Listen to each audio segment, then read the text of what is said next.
Olá, meu nome é Xiao Nguyen, sou professor da Faculdade de Medicina da USP e chefe da disciplina de telemedicina do Departamento de Patologia.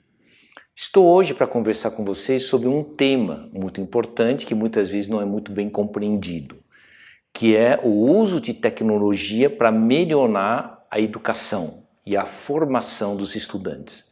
Então hoje estou mais para apresentar um trabalho que foi como trabalho oral no terceiro congresso de graduação da USP, com o tema chamado Aplicação de um modelo de educação interativa metacognitiva por meio da plataforma InovaLab MedUSP. Aqui vou desenvolver um pouco a ideia com vocês sobre a importância de ter uma plataforma com ferramentas importantes e não apenas o chamado compartilhadores de arquivo. Bom, para começar eu só queria dizer que hoje nós estamos num mundo que estamos em constante transformação e melhoria. Então hoje, digamos que existe uma maior procura por novos modelos educacionais que usem tecnologia. Muitas vezes na educação nós cometemos alguns erros, nós não começamos a ensinar demais. Nós não trabalhamos talvez com 3 perguntas que eu acho que são fundamentais. Primeiro, uma definição do tipo de profissional que nós queremos formar. Então cada instituição deveria ter uma análise sobre isto. A outra, nós devemos ter uma percepção do que são as expectativas individuais. Cada pessoa tem uma expectativa, nós precisamos entender isto para desenvolver uma ação sincrônica que crie uma coisa chamada motivação. E a outra coisa, quais são as necessidades sociais? Não adianta formar um profissional, atender às expectativas pessoais se ela não está diretamente interligado às necessidades sociais da comunidade, do mercado de trabalho e outros. E essas tecnologias que eu vou abordar, elas nos permitem uma maior flexibilidade para esse processo de educação. A educação, podemos dizer que ele é um processo multifatorial. Aqui vocês veem nessa figura que vamos chamar de um radar, eu elenquei 10 aspectos relacionados com a educação. Muitas vezes nós nos focamos na educação como apenas o ensino do conhecimento cognitivo. Isso não é educação. A educação tem que ser muito mais do que isso, ela é um processo multifatorial, nós temos que desenvolver capacidade de raciocínio, curiosidade, maturidade de decisão, trabalho em equipe, saber localizar informações. Então aqui só estou levando um ponto de reflexão. Quem quer ser um bom educador tem que ser mais do que apenas ensinar conhecimento, mas tem que enxergar todo um ecossistema de formação. Então vamos chamar de educação em ecossistema. Tá? Então esse aqui é um ponto de reflexão que eu acho muito importante nós pensarmos. Nós cometemos um outro equívoco. Eu vou dizer exemplo da Faculdade de Medicina, porque eu sou médico, e que nós cometemos um equívoco muito grande. Eu tenho um aluno que entra numa faculdade de medicina, mas, no entanto, nós começamos a colocar matérias que não têm um ponto de ligação com o que ele tinha aprendido para entrar numa faculdade de medicina. Praticamente nós chamamos ele de ignorante, nós começamos a colocar informações, digamos, um tanto alienígenas, sem colocar uma coisa chamada vínculo. Bom, aqui o Alzheimer ele já vinha falando há algum tempo sobre a educação significativa, onde as pessoas aprendem mais quando existe um vínculo com o conhecimento anterior. Isso quer dizer, quando nós conseguimos associar conhecimentos prévios na construção de novos conhecimentos. Esse é um ponto importante, inclusive, em todos os cursos profissionalizantes ou de ensino superior. Sempre criem, pelo menos, um módulo, que pode ser de 1, 2 ou 3 meses, aonde crie a cadeia da inter-relação entre o que a pessoa se habilitou previamente para entrar nessa fase e o que isso tem a ver com essa outra etapa do conhecimento. Isto é o chamado a criação de uma ponte para a educação significativa. Você vê que eu já comentei um primeiro modelo chamado o modelo da aprendizagem significativa, baseado nas referências em relação a experiências anteriores. Bom, aqui eu estou mostrando a plataforma InovaLab MED-USP. Novamente, essa plataforma surgiu conceitualmente a partir dos projetos do InovaLab, era vinculado à Pró-Reitor de Graduação da USP desde 2011, 2012. É uma plataforma completa, chamada Learning Management System. O que não se deve fazer é confundir uma plataforma educacional com uma plataforma de compartilhamento de conteúdo. Aqui eu não estou me referindo a compartilhamento de conteúdo, mas a gestão da educação e gestão do conhecimento, incluindo o acompanhamento do perfil de desenvolvimento educacional dos estudantes. No próximo debate eu vou falar melhor sobre o InovaLab MED-USP. Aqui eu só estou querendo mostrar alguns dos recursos que são muito interessantes no MED-USP para criar um novo formato educacional. Entre os recursos, aqui vocês vão ver que eu falo sobre votador de dúvida, votador de opinião por categoria, o desenvolvimento de sistema de gestão e acompanhamento de performance, assim por diante. Então, isso sim é um tipo de, digamos, plataforma que gerencia o processo formativo. Nós sabemos que hoje se usam muitos termos, então eu usei o termo aprendizagem significativa, alguns gostam de usar o termo aprendizado baseado em problema, outros colocam outro termo chamado Team-Based Learning ou aprendizado baseado em equipe. Outros preferem chamar de curso estruturado, e assim nós temos um conjunto de terminologias. Bom, isso só são rótulos. O nosso propósito é criar modelos, estratégias integradas que possam melhorar uma formação, tá? Assim como hoje tem muito termo de educação híbrida ou combinada. Aqui eu quero mostrar como nós usamos a questão da MED-USP Digital para criar um novo modelo. Esse modelo vamos chamar de aprendizado baseado em projeto de soluções de problema. Ele basicamente combina 5 modelos educacionais. 1, aprendizagem estruturada. 2, aprendizagem significativa. 3, PBL, aprendizado baseado em problema. 4, TBL, aprendizado baseado em equipe. E 5, PBL, mas o Project Based Learning, ou aprendizado baseado em projeto. Nós conseguimos reunir todos esses modelos num único modelo, usando uma plataforma que então vamos chamar uma plataforma de aprendizagem integrada ou híbrida. Então aqui vocês estão vendo um bom esquema.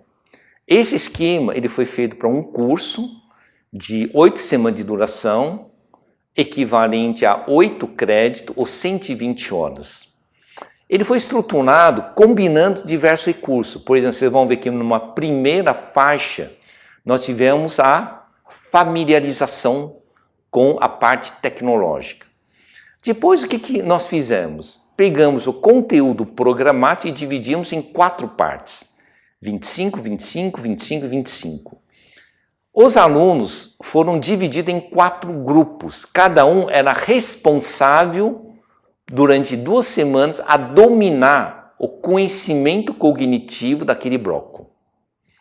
Então, vocês veem que o grupo inteiro domina 100%, mas cada um era responsável por 25%. Esse é o chamado fase de aprofundamento temático.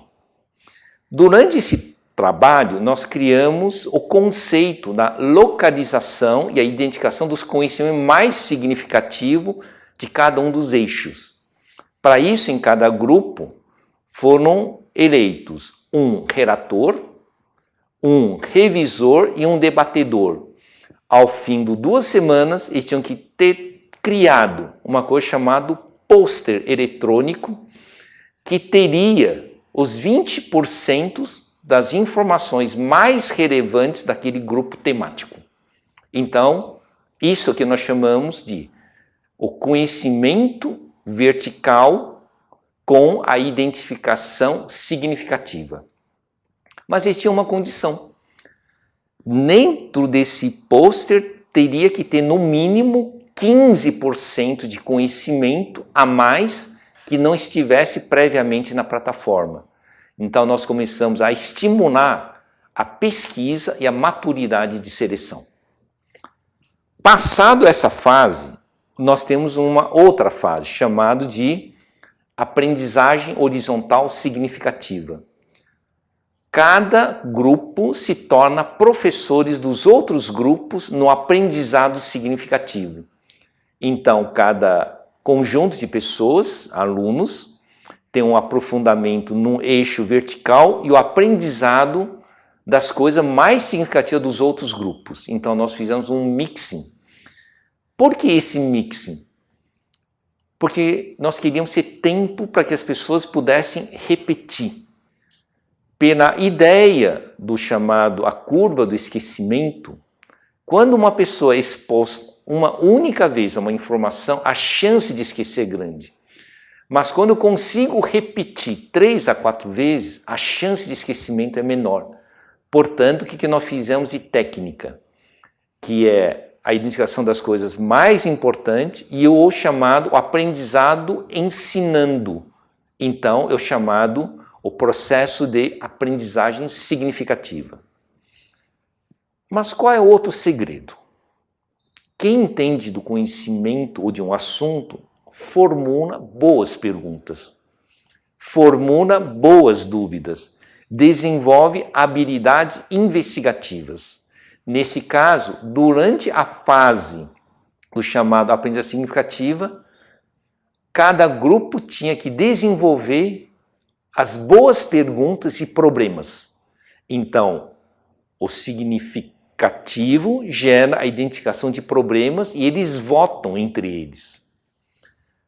A partir dos problemas, entra a penúltima fase, que é a elaboração de solução a problemas.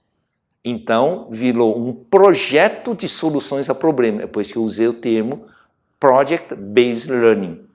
E durante 1 semana e meia, eles desenvolvem a solução a um problema que foi formulado a partir da aprendizagem significativa. Então, eles precisam gerar uma coisa chamada e-soluções, ou soluções eletrônicas, que depois é defendido numa jornada acadêmica pelos grupos do chamado relator, revisor e debatedor, que representa a consciência do grupo. Com isso, nós criamos os modelos funcionais, e esses modelos funcionais tornaram todo esse processo muito mais envolvente, tornando de um conhecimento passivo para um conhecimento ativo, participativo, com estímulo à área da pesquisa. Então, esse é um modelo educacional que nós chamamos de aprendizado baseado em projeto de soluções de problemas. O impacto dele é muito importante, porque usando a plataforma eu consigo tornar com que esse modelo seja altamente ampliável. Então, como resultado, eu poderia dizer, foi um curso que eu fui aplicar para 98 alunos, teve duração de 8 semanas, valendo 8 créditos, 120 horas, foi realizado e gerenciado por um docente, com apoio de uma pessoa de comunicação, que eu vou chamar de coaching de comunicação. Eu atuei não só como educador, mas como coaching comportamental. Então, esse modelo, nós definimos uma coisa chamada o treinamento do comportamento com a criação de uma técnica de comunicação horizontal onde todo mundo recebia uma sinopse do que estava acontecendo em diversos grupos. E o que mais que nós fizemos? Para tornar isso viável, nós só precisamos de 2 períodos de 20% parciais de 2 técnicos. Isso é importante frisar, que como o uso da tecnologia pode tornar eficiente uma formação e altamente ampliável. O resultado foi o quê? Foram gerados 184 dúvidas, 2.266 votações, o fórum gerou 1.587 postagens e 50.880 palavras. Isso é uma cognição, a construção de um pensamento coletivo. Foram 83.324 acessos e nós tivemos 41 vídeos que foram assistidos 2.154 vezes. Então isso é só para mostrar o quanto bem armado isso gera da interatividade.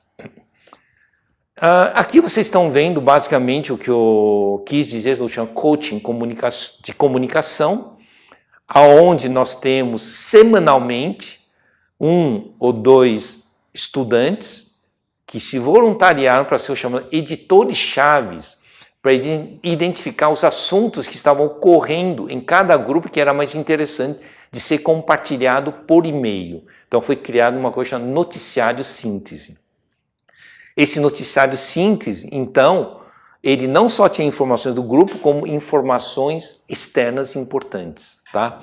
E aqui vocês vão ver, de nota de 1 a 5, o 5 é o excelente, nós tivemos basicamente 92% dos alunos que consideraram que o noticiário, digamos, eletrônico foi fundamental, foi muito bom para eles conhecerem todos os eixos, chamado nivelamento horizontal. E aqui são as outras estatísticas mostrando quais foram as percepções dos alunos. Em que nível você acha que o fato de fazer o estudo temático, participar de votadores de dúvida e fóruns fez com que você aprendesse mais sobre o tema principal do seu grupo? Vocês lembram que eu falei que nós dividimos em 4 grandes eixos. Eu tenho, na verdade, 91% que consideraram como excelente essa forma de aprendizado que eles conseguiram focar no assunto. A outra, em que nível o fato do seu grupo ter sido responsável pela elaboração do e-poster, que é aquele pôster significativo, sobre o seu determinado tema, aumentou sua segurança sobre ele e melhorou a sua habilidade em identificar os aspectos mais relevantes. Lembrem, uma pessoa aprende enquanto ela não tiver segurança, ela não consegue fazer nada com aquela informação, fica como uma informação qualquer. Você precisa treinar a segurança.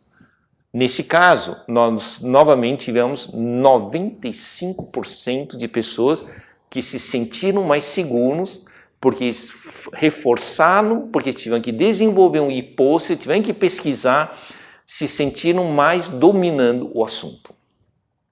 Outro, qual sua avaliação em termos de mudança de atitude, pesquisa de novas informações através da participação na identificação dos problemas mais relevantes e da dúvida mais significativa de cada grupo temático, né? E como ele aumentou o seu aprendizado de estimular reflexão e critério de escolha. Isso quer dizer, o fato de ver o e-poster, tinha que achar o problema. Para fazer o e-poster, tinha que pesquisar 15% de mais informação. Isso lhe ajudou na formação? A resposta para vocês foram que 95% deram nota como 4 e 5, são as 2 notas máximas, de que isso proporcionou a reflexão. A reflexão e critério de escolha. A educação precisa ser isso.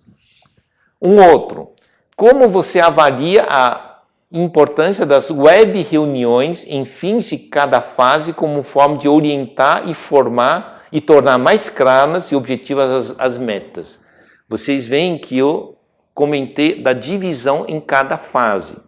fase do aprofundamento estruturado, fase significativa, fase de soluções, assim por diante.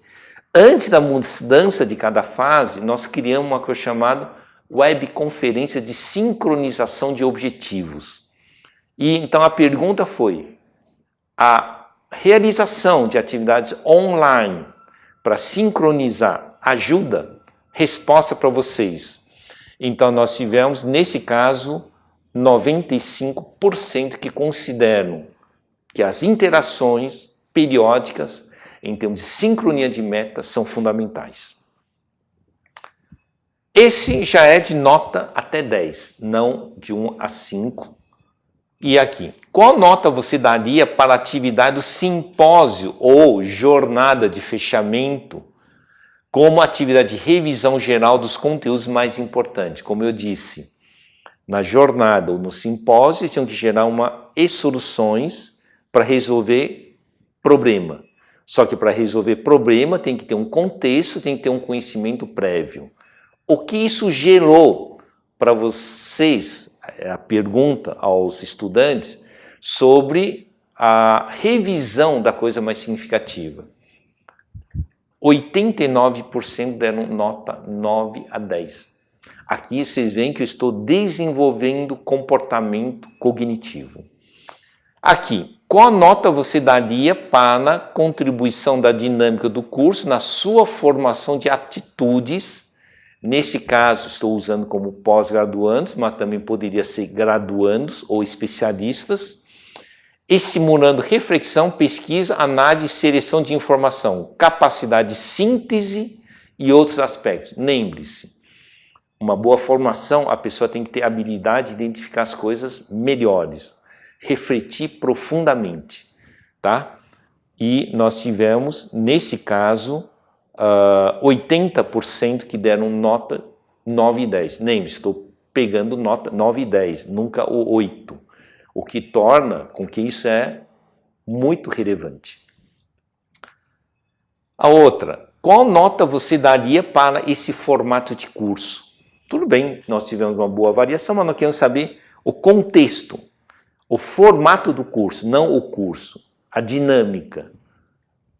E aqui eu tenho 86% que deu nota de 9 a 10, dizendo que eles gostaram desse formato, um formato inovador, um formato que em nenhum outro local eles tiveram oportunidade de conhecer.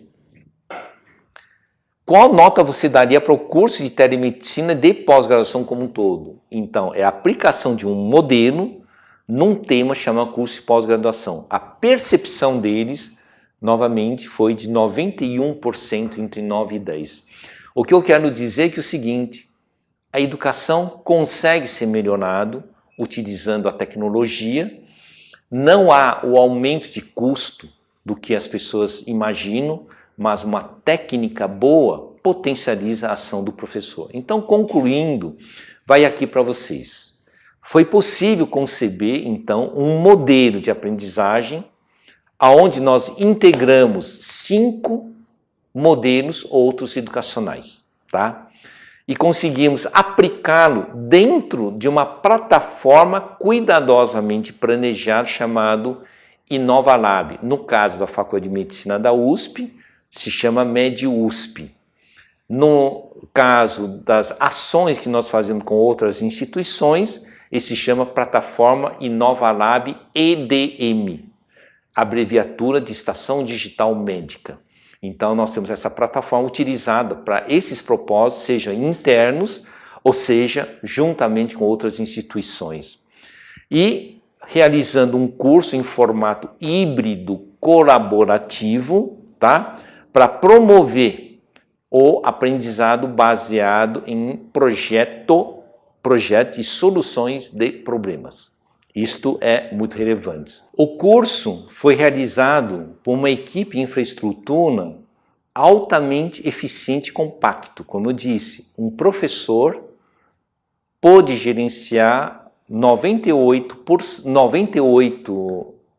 pós-graduando, desenvolvendo uma ação ativa entre eles e fazendo um coaching comportamental formando em reflexão. Precisou do apoio de uma pessoa de comunicação e, em tempo muito parcial, de 2 técnicos da área de TI. Isso torna com que esse modelo seja altamente reprodutível e pode ser utilizado em grande parte do processo de educação. Então, convido vocês para participarem desse grupo de trabalho contínuo. Quem tiver dúvida e quiser interagir, pode mandar para o meu e-mail chamado chau@usp.br. Eu espero que vocês tenham aproveitado essa reflexão desse modelo. Obrigado.